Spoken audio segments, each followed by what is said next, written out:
Hey guys, welcome to Chishu World. Hope you are all doing very well. So today we are going to share a very yummy and quick idli recipe which can be made with leftover idlis. It is so delicious that I always make a few extra idlis whenever I make them for dinner. So let's see what all we are going to need. So I have taken 7 to 8 idlis. I had kept them in fridge and then I took them out about half an hour back. So we are going to need some oil. About 1 tablespoon of oil is what we will need. Other than that, we will need vegetables. So I have very finely chopped garlic, onion, one medium onion, one capsicum chopped fine, and one tomato also chopped fine. You can also add your favorite vegetables like peas, corn, carrots, whatever your child likes. In spices, I have used cumin seeds, pepper powder, chili powder, salt, and a teaspoon of pav bhaji masala. If you do not have pav bhaji masala at hand, you can also put some garam masala. But pav bhaji masala gives it a really nice taste. So the first step is to cut the idlis into bite-sized pieces.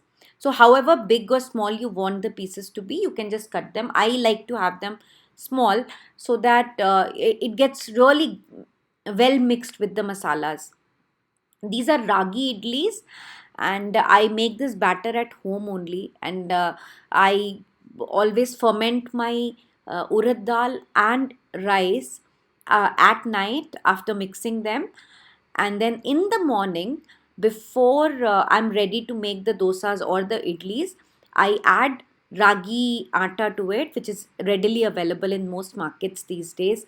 So I mix that and then allow everything to ferment for about 2 to 3 hours. Here you can see I've made a dosa with the same batter. So I use the same batter for both idlis and dosas.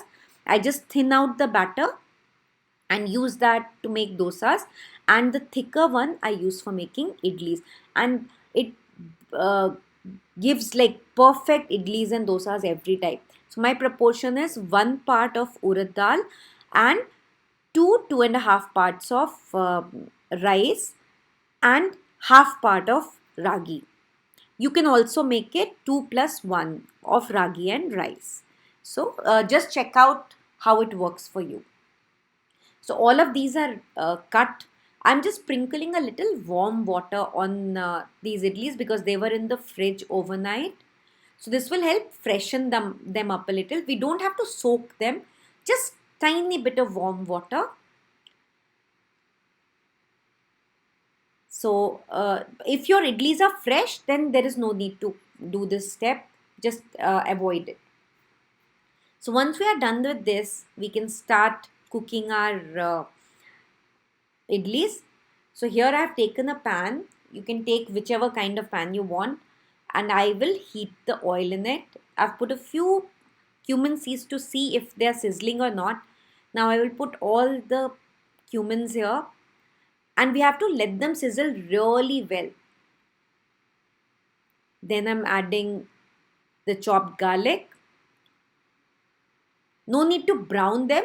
Slightly we will cook, and then we add the onion. Again, there we do not have to brown them. We will do this on medium heat and let it become translucent. Now as we can see, the onions were cooked, so we added the capsicum. High heat, we will keep them crunchy. So I will just saute it well in the oil, and after about a minute I will add the tomatoes. So here we add the tomatoes. Now when we put the tomatoes, we add salt as well, because salt will help the tomatoes to cook. It will soften them very fast, and then it will break them down, brings the water out, and it cooks very fast. So once we have sauteed it for about a minute, then we will add the spices. So as you can see, it's already looking cooked. We have to keep the vegetables a little crunchy. It shouldn't become like a whole mush, but it should also not be raw. So we added pepper powder, chili powder, and pav bhaji masala.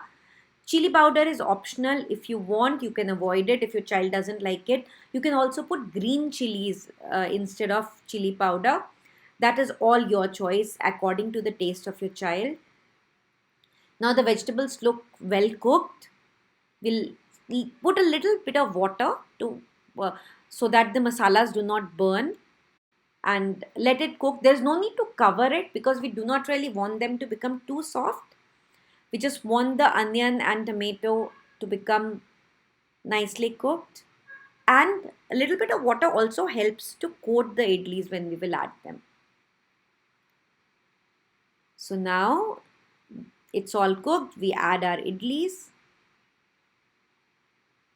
and then toss it well in the masala so that it all absorbs all the nice flavors of the curry that we've made. And that's about it. That's your yummy breakfast, which is ready. You can add a bit of water if you feel it is still dry. Then garnish it with your favorite herbs and serve it hot. You can serve it with a bit of ketchup or any chutney. And I'm sure your children are going to love it. My daughter loves it. So if you enjoyed this video, please do not forget to hit the like button and to subscribe to our channel. We will see you again very, very soon with another video. Do take very good care of yours and your family. Bye-bye. Take care.